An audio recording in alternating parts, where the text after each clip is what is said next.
Algeria, Bolivia, Brazil, Colombia, Cuba, Iran, Turkey and Venezuela have all described Israel's actions as genocide, but our government has refused to do so. The appeal to psychoanalysis in relationship to the Middle Eastern conflict and Palestine-Israel and the founding of the State of Israel was of course part of the struggle for self-determination of a persecuted minority and stateless minority, the Jewish people, but it was also an act of colonial settlerism and a huge displacement of an indigenous population.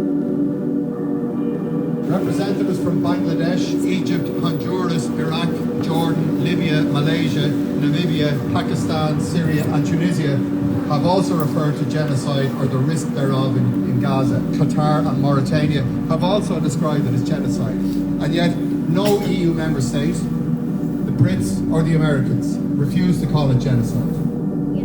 The Palestinians are the victims of the victims. And what that seems to have produced is a situation in which it's very, very hard for the most powerful player in this game, which is Israel, to acknowledge itself as ever as being the origins of its own violence. There's this amazing woman writer called Shulamit Haravan. She's a Jewish Israeli woman. She says, if my identity is always a victim, then it licenses any atrocity. Because in front of the world, by their own admission, Israel is committing war crimes. They have stated it publicly. This isn't a matter of opinion. They declared their intention to force, through the threat of military bombardment, more than 1 million, it is now well more than 1 million, Palestinians from their homes in northern Gaza and ethnically cleanse them. And it is clearly premeditated war crimes and genocide. Genocide.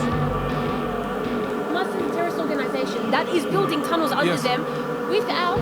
I love what you're saying. I really like what you're saying. I really do. I'm strong. Let me explain something. You get billions of dollars of weapons from the United States annually. Hamas is shooting rockets made from pipes stolen from underground. Do you know, you have M16s, they have rocks, that they can barely get an AK-47 smuggled in from wherever. You cannot compare. You have the 4th strongest army in the world. The 4th. The IDF is the 4th most powerful army in the world. Okay? You have more capabilities than most countries. Your Mossad and intelligence is known worldwide. Okay? You have created more spyware as a country than anyone else in the world. You have all this intelligence and you can't find Hamas. You really can't. You have to bomb a whole area. Kids, women, everyone. Jabalia refugee camp was bombed. And Israel came out on national TV, CNN, everyone reported it, saying there was one Hamas operative in the area. You killed thousands for one. For one.